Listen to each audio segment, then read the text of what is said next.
Welcome to Voices from the Pew. My name is Barrett Payne, and I'm here with my colleague, Terry Weatherill. Welcome back, Terry. Thank you. We missed you last time. And we're here along with two amazing sisters. As a reminder, Voices from the Pew is where we get to turn the microphone around and talk to people in the pew and their stories. Hear their stories. This Christmas, this Advent, I should say, our theme is Our Family Tree, as we explore the family tree of Jesus and also remind ourselves that all of our names are part of God's story. Two special names that we have been part of our church for many years, and we're excited to have you all, not only part of our church, they've both worked at our church and both been part of the music.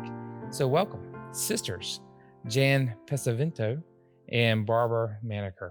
Welcome, ladies. Thank you. We're glad to be here. Yeah. We're so excited to have you here. Now, we joked, we're not necessarily turning the microphones around for people in the pews, but we're actually just sort of lifting the microphones up for people in the choir for you all. So we get to hear your speaking voices instead of your music voices. But just give us a little background. We already start off with this question.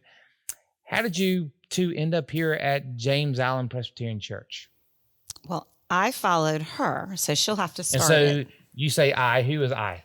Barbara. Okay, Barbara. Sorry. I know who you are. Barbara, yes, followed Jan. And we all had decided it was time to move to a church closer to home. We grew up at Second Presbyterian downtown, where we were both married. Our children were baptized. Sang in the choir. Yeah, we were very involved there. That's where Mom and Daddy had gone since they had first gotten married. And so we were out at Folly. So we started looking around out at Folly, and I visited the churches there. Then on James Island, because I wanted my kids back in church, and I wanted them to have a Sunday school. And so this is where we ended up. And the first time I came here, there were two trumpets playing, and the choir was wonderful. The organist was great. Turned out later that he had studied with the same organ teacher I had at Furman, so that was really kind of cool. That's cool. Wow. But Henry and John R. were playing trumpet. I remember that. So it was like, this is it. This is home. So. And about what year was that? That was 89, Okay. Because I remember that we were had been coming here for a few months before Hugo. Yeah. And one more thing real quick. When Walton, my oldest son, sat down between Elizabeth Parker and Ashley Wiggins, he's like, Mama, this is where I want to go. Those two young ladies were beautiful. And so sweet. How old was Whatever he? it takes. 12. He was 12. Okay, yeah. Well, middle school. What will get a middle school boy to church? It doesn't really matter as long as they get there right. That's right.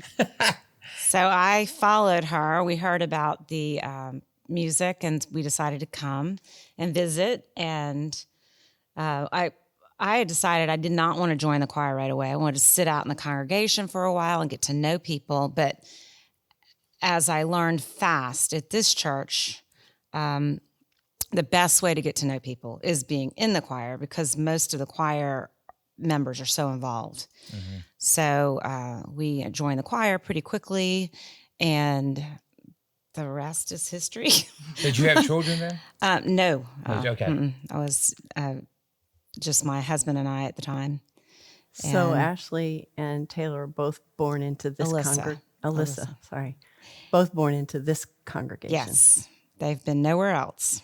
So, So. And we'll get to come back to James Island Presbyterian. We'll make it full circle. Before that, I am curious so y'all grew up in the Charleston area. Now, remind us where you grew up. West Ashley. West Ashley, Mm-hmm. both of y'all, right? And but in talking to y'all earlier, we do know that Jan, when you're little, y'all lived in one Edgewater house? Park, yeah. Edgewater Park, and then y'all moved over to the Crescent. Yeah, so when I was 4. Tell us a little bit about the area. Maybe we'll jump right into the Christmas time. Like, what was Christmas like growing up at y'all's house?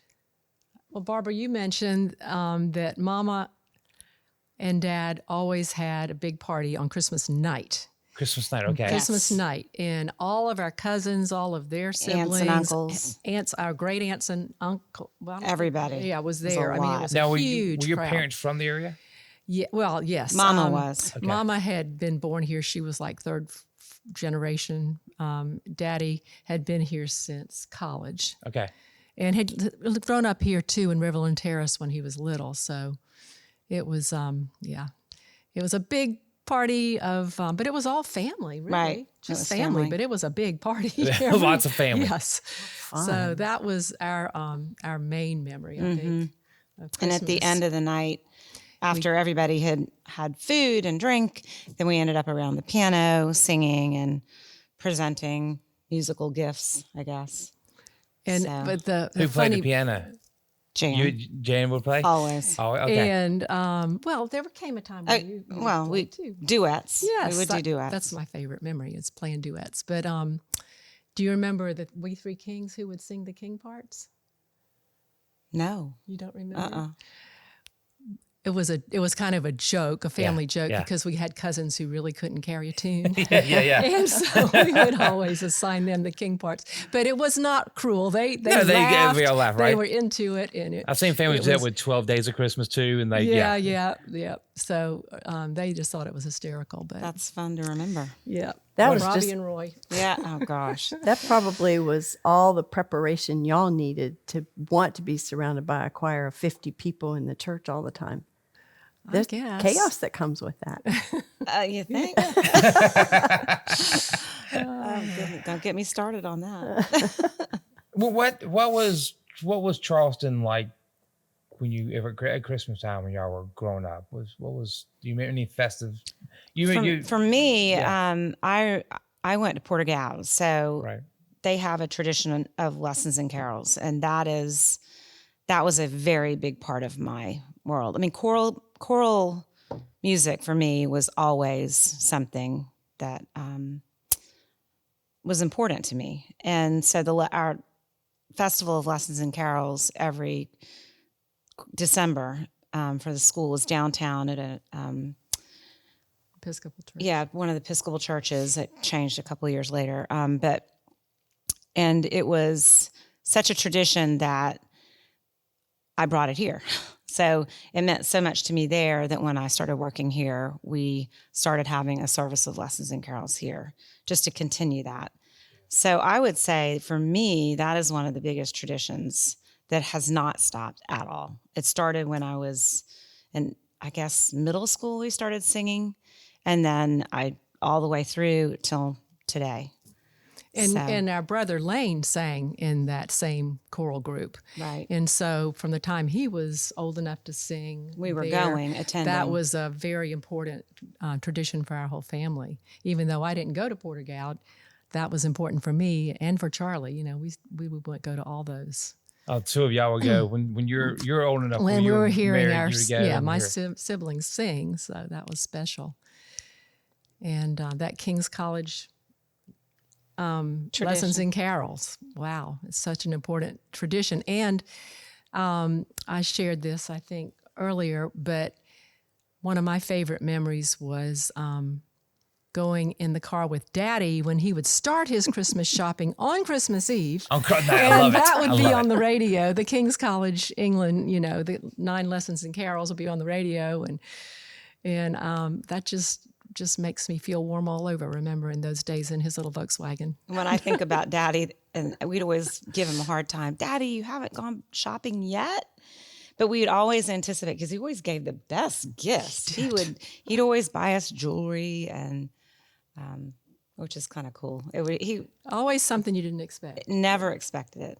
He maybe loved the hustle and bustle at the He end. You loved- think, or oh, did he just abso- was oh, just like this? It absolutely. was for him. It was fun. Let's go and It was planned. It wasn't. He didn't wait. He waited on purpose. Yeah. There's nothing Yeah. like shopping on Christmas Eve. If your heart can take it, Oh no, I know, I can't. absolutely. I the can't. atmosphere But going is with him different. was it was fun lots because you of didn't have to worry fun. about the shopping. You were like, And no, he and would Jan, ne- you had already bought yours on by December 1st, right? Right. Oh, absolutely. Christmas. I mean, Thanksgiving. We're done. But Daddy would take me into the stores at he was a pediatrician. Everybody knew him. Yeah. And they would come up, but he never introduced them because he could never remember their names. That's true. He knew That's their true. faces. But everybody knew him. Mm-hmm. And everybody talked to him. Yeah, that's a lot of people, especially if you only see somebody once a year. How can you remember the names? Yeah. Yeah. What a great memory. In King's College, singing any special hymns you think of or carols you think of as they were come to mind that you guys, we Three Kings you talked about? For me, Once in Royal David City. That's what I was getting ready to say. And so we brought that tradition over. We sang that, and this church doesn't know that one that well, but we've done it a few times. And the way they start it is a boy soprano is the tradition for the King's College. And so when Taylor was in first grade and his best friend Alex Parler was in kindergarten, the two of them sang the first verse on Christmas Eve, and it still makes me teary. A few years ago, back in one of the choir parties, the two of them sang it together as young adults, and it was just special still to this day. And so that is a memory that I hold very dear to my heart. So That's sweet. And having my kids grow up here in the music program and participating. And I remember this is a bizarre Christmas memory, but the one Christmas Eve that we couldn't go to church because of COVID, we sat at our house, and it was my adult children and their spouses, and we sat all with, I think, Taylor, with a dog in our lap. And we watched the virtual Christmas Eve program at home. And it was, and I think we probably had a glass of wine in our hands too. But it was super special. You mean just the one from this church? This church, yeah. Yeah. So it was just super special just sharing Christmas Eve is an important tradition for us. So, but. Jan, some people may not know this, but you worked at the church for many years as an organist. We have a lot of new people. And when did you stop? How long has it been since you were the organist? Well, I played for almost 20 years. Okay. And I never planned to do that because sitting on the organ bench gives me fright. I'm terrified. Now, abject terror, that's the word. At least it did at first, and it got better, but I never was going to do it. But after trying to find another organist, after our wonderful original organist left, it was so difficult that finally one day, I don't know where it came from, but I walked into Mike's office and said, I'll do it. I didn't plan that. It came out of nowhere, just out of my mouth. And I'm so glad I did. She had been the substitute for us, the interim at and the time. You were the music director? director? I was already there. I was already directing. And it was fun for us to work together. And I think we realized we could actually do it. We could work together. And so that made it, I think, an easier decision. And I think she didn't want to, liking a little bit of control, right, Jan? Well, just by being terrified every Sunday. But it got better. You're vulnerable out there. You're putting yourself out there every single week, right? And the organ's a big, loud instrument. It's a big, and everybody, Everyone knows what you're doing. Yeah. I wouldn't want to do it for sure. Oh, I imagine your mom and dad were like, the tickle pink to have the both of you all up there together. Like, what is a parent, no matter how old your kids are, for them to be there together, to work they were together? both in the choir. Yeah, they were both in the choir too, but you know they're excited. And Jan's boys sang for a while, and so we had. How was it had directing 3 generations. Your parents? That was not choir? a problem at all. And everybody would say, Daddy. I'd always call him out. And But everybody in the choir called him Daddy. Yeah. It was special. So music must have been pretty important, it sounds like, in y'all's household growing up. So, and Barbara, you've mentioned this before. And so let's talk Christmas Eve here and sort of the idea about lessons and carols and the tradition, and so some memories that you've had through their 30+ years you've been here with lessons and carols. How'd that come about? Well, when I came, I wanted to do it immediately. I think the first year I directed, actually, that's not true. The first time I directed this church choir was on Christmas Eve. That was the day I started. And because our choir director, her husband had to be transferred, and so they left before Christmas Eve. So I directed my very first time the adult choir on Christmas Eve. That was your first time Very on the first job. time. Wow. And then after the next year, we talked about doing a lessons and carols, and I think that's when we right away we did it. We started it. So I mean, they all run together. They're always special. I think the favorite anthem of the choir, which I don't want to do every year because I don't want it to get old, is The Dream Isaiah Saw. And everybody always gets excited when they see that in their folders. You did it last year. And the year Yeah, we before. did that last So year. not this year. Not this Beautiful year, piece. correct. You have a piece you're very excited about this year? I do.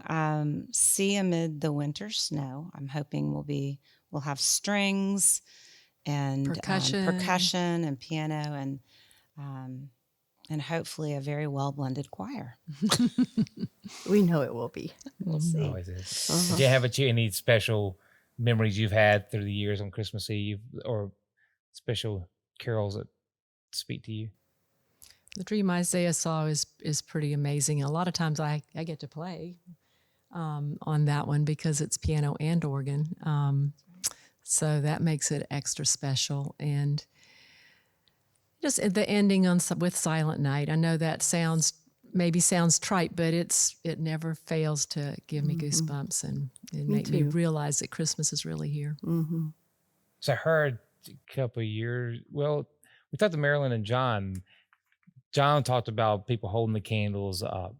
And that started when he remembers doing that in the 70s. Inside or outside? Well, he said they came out. Did you ever go outside? Outside. We used to do And so, yeah, so that's I guess a tradition. Maybe it didn't start in the 70s. Maybe I got that wrong. Or the weather, depending, The weather depending, they would go outside. He said a couple of years they went outside, right? We would go outside almost every year, yeah. but the congregation got so big. Right. That's what Marilyn was saying. It just, got I so mean, big. we would sing it 300 times.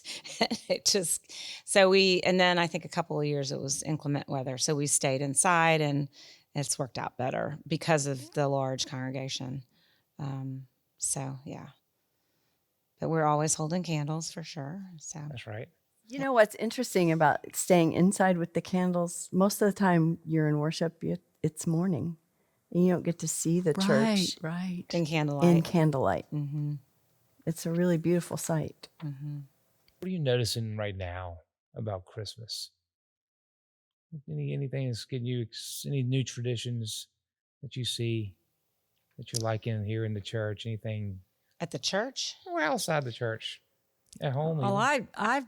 you asked that question, said that you would ask that question. So I've been thinking about that, about new traditions. And to me, cutting back and having fewer traditions has been what I've enjoyed more. And drawing names, for instance, and not feeling like you have to buy a gift for every single person, and just cutting back on some of the social activities and just having time to sit and be, I think has been a new tradition for us. Mm-hmm. Having a 4-year-old granddaughter, we've started new traditions. They don't come here for Christmas specifically, but we sort of start the season during the Thanksgiving week. And they've been coming and spending time with us then. And we go to the Holiday Festival of Lights. And Jude helps me put up my Christmas tree. And Jake lifts her up and puts the angel on the top. So that's a special tradition. And just having them here and at least to start the season. And then we will go up. For a few years, we've been going up after Christmas and spending time with them. And Taylor and Ashley will come and we'll take all the dogs and spend some time together. So, but Christmas night, we always go to Jan's house. Instead of, since we used to do that with Mom and Dad, Jan started that several years back. And we go and spend with her family.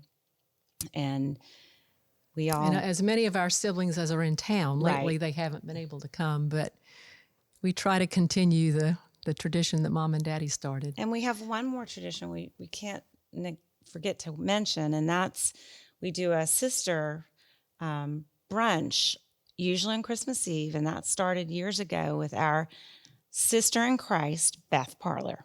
Oh. So we get our, if any of the girls in our town, daughter-in-laws, Yeah. and sisters, we all get together and do a special brunch on Christmas Eve. Oh, that is sweet. Yeah. It's very special. That is. In our world right now, where you all have this is the third podcast, and we light the third candle, the joy candle. It's a lot in our world right now. People tell us not to be joyful for, but our tradition and our family tradition, our Christian family tradition, has this way hold this idea of lament or the cross and resurrection hope at the same time. So any in this broken and divided world, where are you still seeing the joy of Christ out there?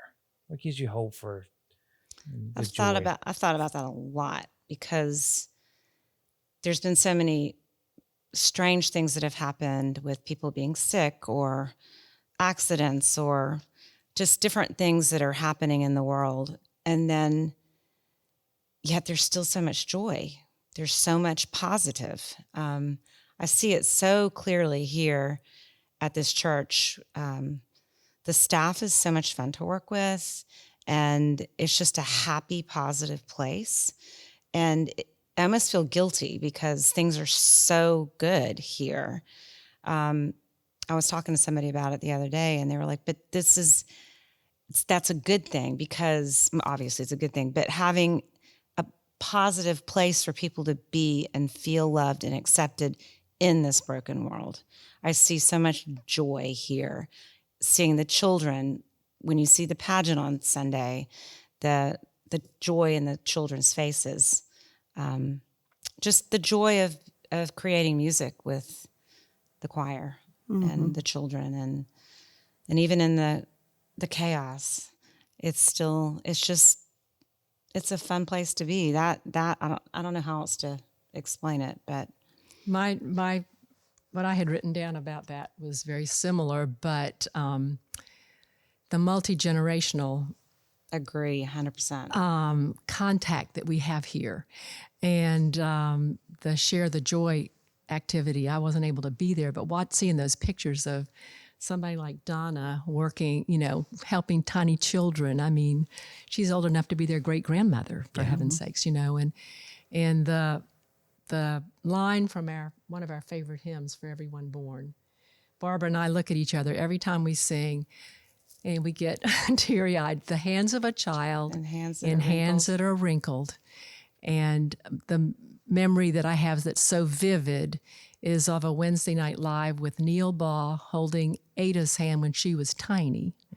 And just to be able for them to have a relationship. I mean, he was one of Daddy's best friends, So that is very, very special to me, that the multi-generational things that we do here. And, yes, I agree 100%. And the Montreat does that. Emphasizes that all the generations. And our children feel comfortable reaching out or to an adult at this church because they feel they've made those connections. It's not the adults aren't over the children. They're part of everything with the children, and the children are part of it with the adults. And having multi-generations in the choir, I think, is a good thing. We have 4 high school students, ninth graders, that are in the choir now. And our oldest choir member is 83. So there's that.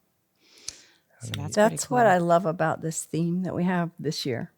Mm-hmm. The family tree, every person has a place in God's story, and what you just described weaves it together so beautifully. It's a gift that God gives us even in the middle of the brokenness of the world. We have this haven which we find in each other. It's beautiful. It's a great place to be. It is. You mentioned something a few minutes ago. People always talk about the children or the future of the church. But what you said, you changed that. You changed that, which I agree with. The children are not the future of the church. The children are part of our church now, Right. right? And so, and I love how we incorporate that here too. That was a tradition started way before I got here, which is one reason that attracted me here, is seeing that connection and that love. And it is exciting to see. It gives me joy to see those 4 freshmen up there singing. Even in my house, there's conversation about, when I become in high school, can I do the choir? Oh, And good. yeah, so love that. that's which is pretty neat. And that the alternate view of that is that if you're in your 90s, It's okay to sing too. you're not the has-been either Yes. in this church. Yes. No, Right, exactly. right. Correct. Right, you're still part of the You're church. part of the now. The 90-year-old is equally as part Yes. as a 10-year-old, and that is a wonderful way of saying it, right? And how we incorporate the worship committee has done a wonderful, Beth, y'all on that wonderful job of incorporating different age people reading through the years and allowing. So it's not only on Youth Sunday the kids get to come out in front of the church, but off and on throughout the entire year. They're just Right. sort of, it's just woven in. And Jan organizing pre-service. We have Pre-service, The yes. You get to little hear ones. all kinds. And you hear all ages Right. pre-service, right? From Kathy Harm Right. to, I think, to like the youngest of youngest, I don't. Finley, maybe. little who's Bo or Finley. Finley. Yeah. That's Yeah. exciting. They're awesome. The Gillen girls. Uh-huh. I think What- that passion started in me, I think, at Second Pres, because I had played piano all along, but I never was asked to share my gifts there at all. And I mean, not that I liked being in front of people, but I just sometimes felt like, I would have liked to have done more than I was asked to do. So I brought that here, and That's been huge. It's been great. I enjoy it. I love seeing other, getting more people involved in the music program. Everyone loves it. When we had this podcast come out, it would be after the third Sunday, before Christmas Eve, though. So here's our chance to plug Christmas Eve service. We have 2 Christmas Eve services, one at 5 and one at 7. I tell people a lot of times, and I want to have you guys plug it. The 5 o'clock is sort of, we imagine that the manger was not very silent night. I imagine it was pretty chaotic with animals and babies being born. And so if you want the sort of the real life, what maybe the manger was, come to the 5 o'clock family service where it's chaos, but also lots of carols and traditional carols. And Hannah Hughes will be singing Breath of Heaven, and we got to hear that last night, and Okay. it is amazing, and she sounds beautiful. She's got an She will incredible also- voice. Also She sing does. it at the 7 Oh, she o'clock is? service. So Hannah's With the gonna- choir backing with her the up. choir will Oh, be my the wow. backup. I bet it's going to, yeah. Um, So come both times. yeah, That's if right. you You're welcome to can, come you both, would because get it's 2 different services. 2 different Completely different. services. The choir will be leading the chancel choir will be leading the 7 o'clock service of lessons and carols, and it's always magical, as we've mentioned. Yeah. Throughout. Don't miss it. Don't miss it. Yeah. Any other thing you want to And say if about you're out those? of town, you can watch it. That's right. It'll be live streamed, right, Taylor? There you go. With really good sound these days, by the way. Yes. We're loving the new sound system. Kudos to our Kudos sound to guy.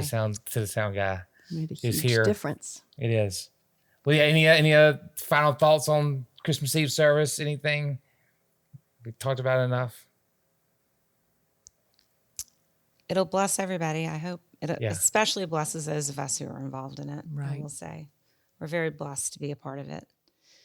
And having been here over 30 years, I pinch myself and wonder, how am I so fortunate to have had this job for this long and still love it and still look forward to every minute of it.